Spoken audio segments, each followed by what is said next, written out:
kufurahia, hiyo ni kawaida. Kwa watu wa mpira ama sisi wasimu watani wa jadi, sawa, ni jambo la kawaida kwa upande wetu kumuona mwenzako anaharibu unafurahia. Kwa hiyo acha wafurahi, sisi tunajipanga, tunaamini tunayo nafasi, tuna kikosi kizuri, tuna kocha mzuri. Edna Lema ni kocha mzuri. Kumbuka amekuja kubatwa na JKT ambayo imetoka kwenye mashindano makubwa karibuni. Yaani wana fitness ya kupata michezo kadhaa, lakini Young Africans hatakuwa na michezo hiyo. Kwa hiyo na tumeweza kuwapa game ngumu na kila mtu alishuhudia kwamba Yanga alikuwa na nafasi kubwa ya kushinda. Kwa hiyo mimi niwapongeze Yanga Princess, naamini kwa hatua zinazofuata, nafasi zinazokuja, basi tunaweza kupata matokeo mazuri.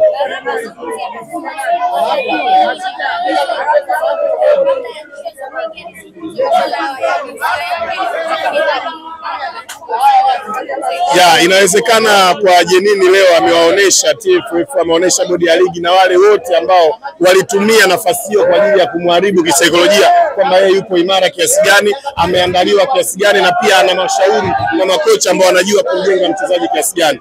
Ni vigumu sana kwa mchezaji ambaye ndani ya wiki hii, yani siku mbili au siku moja nyuma, alikuwa anaiko kwenye midomo ya watu akizungumziwa vibaya, lakini unamwona anaweza kupata goli ndani ya dakika 90, lakini pia ameweza kufunga penalti ya kwanza. Sio kitu kidogo, ni kitu kikubwa. Kwa hiyo inaonyesha ni jinsi gani mchezaji mkubwa lazima apate kashikashi kama hizo. Sisi tunakuangalia unaweza kuziendo vipi. Kwa hiyo Jenini ameweza kuonesha ukubwa wake na kuonesha kwamba yeye yuko tofauti na very professional na ana experience ya kutosha.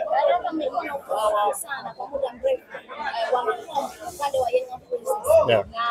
Kikosi umekitazama leo kimekupa taswira kuelekea msimu huu ambao unaenda kuanza kwamba unaweza kucompete na kuchukua kombe. Bwana, kwa kikosi ambacho nimekiona leo ambacho kipo chini ya Edna Lema, mimi naamini msimu huu kama tumeweza kucheza na JKT ambaye ni bingwa msimu uliopita, lakini pia bingwa wa Sekafa, tukampa mechi ngumu na 90% mchezo tuliutawala sisi, basi na uhakika katika ligi tunaweza kwenda kupata matokeo mazuri na hatimaye tunaweza kuwa mabingwa. Yaani bila shaka timu ya Young Africans tunayo sana, na na uhakika kwa timu hii tuliokuwa nayo Young Africans na chini ya Edna Lema, namuamini sana Mourinho. Naamini ni kocha ambaye ataifikisha mbali sana Young Africans hii ya wanawake, ataifikisha mbali sana kwa sababu ni kocha ambaye kwanza ana utulivu, anajua kulea wachezaji. Ashinu mchezaji ambaye ametoka kushambuliwa, sawa, kwa maneno mengi, lakini unamuona leo anageuka mchezaji mzuri, anageuka karibu ni man of the match kwa sababu ameweza kupata goli na kufunga penalti pia. Sio, umeelewa? Kwa hiyo mimi naweza kuamini kwamba Yanga tunawaona mbali sana Yanga Princess katika mechi za ligi.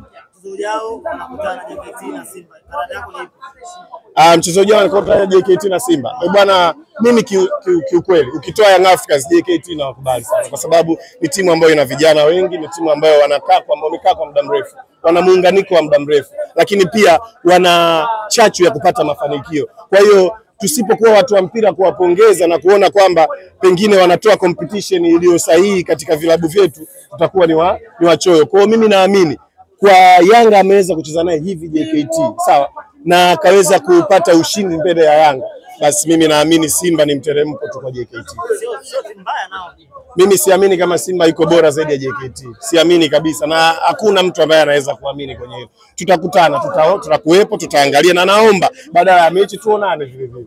Simu iliyopita walikutana Simba na JKT na Simba kuondoka pia na ushindi. Yeah. Kitu gani hasa kinakuaminisha sasa hivi kwamba hawezi kuondoka na ushindi mbele ya JKT Simba? Mara kadhaa ambazo Simba amepata ushindi mbele ya JKT, ukiangalia hizo mechi ukizifuatilia, unaona kabisa kulikuwa na mambo mengi sana ambayo alijaribu kuwakandamiza JKT. Lakini wakibato mechi ambayo inachezwa kwa uhalali, mechi ambayo inachezwa chini ya maamuzi sahihi, JKT yuko vizuri zaidi kumzidi Simba.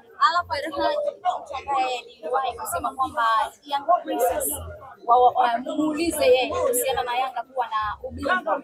Neno lako kwa kikosi ambacho umekitazama na nini zaidi akiboreshe kwenye kikosi? Sio mbaya kwa Arafat Haji ukianza na kiongozi wa FIFA. Kwa sababu sasa hivi Young Africans ni ya FIFA. Yaani unapomzungumzia, hata mimi ni shabiki wa FIFA. Ukimzungumzia Ali Shaban Kamwe ni shabiki wa FIFA. Edna Lema ni kocha wa FIFA. Ukimzungumzia Arafat Anza ni makamu wa rais wa FIFA. Sijui umeelewa. Kwa hiyo huyu ndio mlezi wa timu na huyu ndio unaona utofauti wake na unaona maendeleo yake. Sijui umeelewa. Kwa sababu tulikuwa na misimu mibaya nyuma, lakini sasa hivi unaona Yanga yenye uhai, unaona Yanga ambayo inatafuta kitu, unaona Yanga ambayo inataka kurudisha heshima yake. Kwa mimi na nawaona mbali chini ya Rafutaji na usimamizi wake ni mzuri kwa kweli. Baraka, wapinzani wako leo wamecheza mchezo wa kirafiki wa kimataifa dhidi ya Al Hilal. Wameondoka na ushindi wa mabao 2-1. Unasemaje kwenye hilo? Wameondoka na ushindi wa mabao 2-1. Au huo ushindi wa halali mmeushuhudia? Kwa Simba inabidi muushuhudie, muwe na uhakika. Hawakawii kufungwa wakatangaza wameshinda. Mechi zao kama wameweza kwenda kujificha Meja Isamoyo kule ambapo hakuna internet, kuna umbali, yani kwamba watu wasiweze kuisogelea timu na kuijua hali yake ilivyo, hasa hawashindi kudanganya matokeo. Kwa hiyo muwe na uhakika wameshinda. Wewe hujiamini? Mimi nataka uhakika wameshinda kweli hiyo mechi. Posi zao waga wanafanya mambo yao wanajua. Ngoja nikwambie, Simba hana timu msimu huu. Tupo ligi, si ndio hii? Ligi si ndio imeanza, ndio kwanza mechi ya pili. Twendeni na hii ligi. Simba hana timu kabisa. Wachezaji walikuwa nao Simba hawana quality ya kucheza pale. Mimi nakwambia ukweli. Wafungaji ni Jonathan Soa sambamba na Jasha. Atafunga mechi za kirafiki hizo. Tukutane kwenye ligi, njoo kutane na wanaume huko. Huyo Jonathan Soa atafunga mechi hizo za kirafiki. Hizo mechi ama mechi ipi hiyo? Mechi ya mwisho aliocheza Simba na Pamba. Lile goli ambalo watu wanamwangalia anapiga goli. Wewe goli gani lile la kusema mtu amesha? Sio na Pamba bwana. Fountain Gate bwana. Goli anasubiriwa apige mtu, mambo gani haya? Jamani, ngojeni niwaambie kitu. Mpira mchezo wa wazi. Mpira mchezo wa wazi. Hii Simba na kikosi chao cha tia maji. Na hii Yanga yetu ambayo sisi tumemaliza kama mabingwa na ndio kikosi bora kwa East Africa sasa hivi. Na sio kikosi bora tu, yani ni timu ambayo imesheheni wachezaji wenye quality na wenye hadhi ya juu. Tutaenda kushuhudia msimu mtamu kweli kweli. Na uzuri wa msimu huu bwana, yani mapema sana watu tumeanza kutekenyana. Sijui unanielewa kwamba watu wameanza kumkanyaga nyoka mapema sana. Kitendo cha Young Africans kutoa suluhu kule Mbeya mapema. Bwana, ile ni ishara mbaya sana kwa wapinzani wa Young Africans. Mimi niwaambie tu kweli. Yani ni sawa picha linaanza afu Sterling anachomwa mkuki. Yani ndio kilichotokea. Kwa hiyo jiandaeni, zile 5 3 4 5 6 7 zinaenda kutokea tena na zinaenda kuanza tena kwa Yanga hii.